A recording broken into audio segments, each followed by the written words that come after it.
2 trillion galaxies और उनमें मौजूद 100 बिलियन स्टार्स।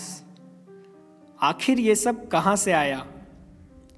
क्या ये सब कुछ पहले से मौजूद था? मैटर, एनर्जी, स्पेस, टाइम और उनमें मोशन, आखिर इन सब का रीज़न क्या है? शायद अब तक का यह सबसे बड़ा सवाल है कि आखिर इतने विशाल ब्रह्मांड का फॉर्मेशन कैसे हुआ होगा। साइंटिस्ट ये मानते हैं कि बिग बैंग ही हमारे यूनिवर्स का बर्थ मोमेंट था। पर यह बिग बैंग हुआ कैसे? ये समझने के लिए हमें टाइम में बहुत ही पीछे जाना होगा, लगभग 13.5 बिलियन ईयर्स पहले, जहाँ से बिग बैंग होने वाली है। और उस मोमेंट के करोड़वें हिस्से में जाकर हमें समझना होगा कि आखिर उस वक्त क्या हुआ था।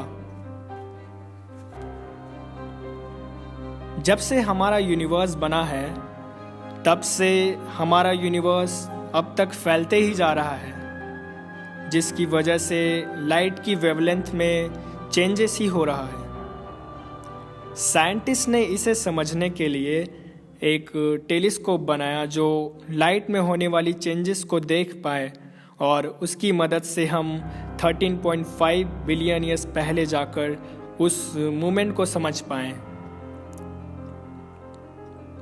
तो चलिए हम इसे समझने के लिए लाइट के साथ टाइम में पीछे चलते हैं।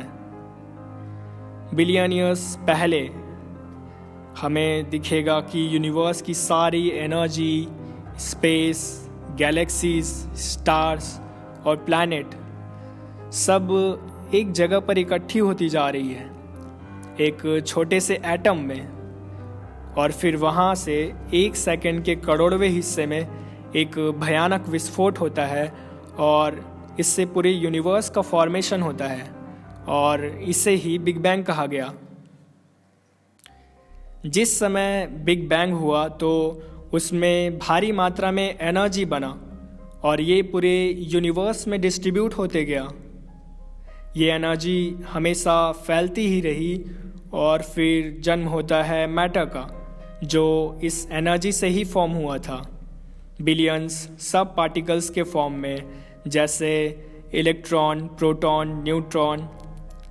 इन सब का फॉर्मेशन हुआ, और ये सब कुछ मिलकर एक मैटर का बॉल बनता है, और इसके विस्फोट से हमारे यूनिवर्स और गैलेक्सी का फॉर्मेशन होता है। रिसर्चर्स के अकॉर्डिंग अगर हम पूरे यूनिवर्स से सारी गैलेक्सीज को अलग कर दें और उनमें मौजूद सारे स्टार्स, प्लैनेट्स और जितने भी डस्ट पार्टिकल्स हैं सबको अलग निकाल दिया जाए, तब भी उनमें कुछ ऐसा प्रेजेंट होता है जिसे हम देख नहीं सकते, और इसे ही डार्क मैटर कहते हैं। रिसर्चर्स ये बताते हैं कि डार्क मैटर की वजह से ही हमारा प्लैनेट, गैलेक्सीज और यूनिवर्स बन पाया। साइंटिस्ट के अकॉर्डिंग ये डार्क मैटर हर जगह मौजूद होते हैं। ऐसा भी हो सकता है कि अभी जहाँ बैठे हैं वहाँ थाउजेंड्स ऑफ डार्क मैटर हमारी बॉडी को छूकर निकल रही हो। डार्क मैटर एक बहुत गहरा राज है। हमें हमारी यूनिवर्स और बिग बैंग को समझने के लिए यह एक सीक्रेट इंग्रेडिएंट की तरह है। लगभग 13.8 बिलियन ईयर्स पहले डार्क मैटर का ही राज था, और उस समय ना ही कोई गैलेक्सीज मौजूद थी और ना ही कोई प्लैनेट मौजूद था। उस समय सिर्फ फॉग ही फॉग था, जो कि हाइड्रोजन से बना हुआ था,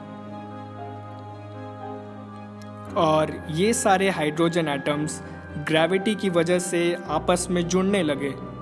ग्रेविटी इन एटम्स को कंप्रेस करने लगी, और वहाँ टेम्परेचर लाखों करोड़ों डिग्री पर पहुँच गया। सारे एटम्स एक जगह पर इकट्ठे हो गए, और टेम्परेचर इतना बढ़ गया जिससे न्यूक्लियर फ्यूजन होता है, और फिर इस न्यूक्लियर फ्यूजन से हमारा सन और स्टार्स का जन्म होता है। और ये स्टार्स लाखों अरबों मात्रा में बनी। अरबों स्टार्स मिलकर एक गैलेक्सी का फॉर्मेशन करते हैं जो कि कुछ ऐसा दिखाई देता है। न जाने कितनी गैलेक्सीज हमारे यूनिवर्स में मौजूद होगी, इसकी अब तक कोई गिनती नहीं है, जिनमें से एक हमारा मिल्की वे गैलेक्सी है। इसमें ही हमारा सोलर सिस्टम, हमारा अर्थ एग्जिस्ट करता है, जहाँ पर आप किसी महाद्वीप के अंदर किसी छोटे से कंट्री में मौजूद किसी छोटे से शहर के कोने में बैठकर आप ये वीडियो देख पा रहे हैं। So thanks for watching till the end. I hope आपको बिग बैंग से लेकर हमारे लाइफ तक की ये जर्नी पसंद आई हो।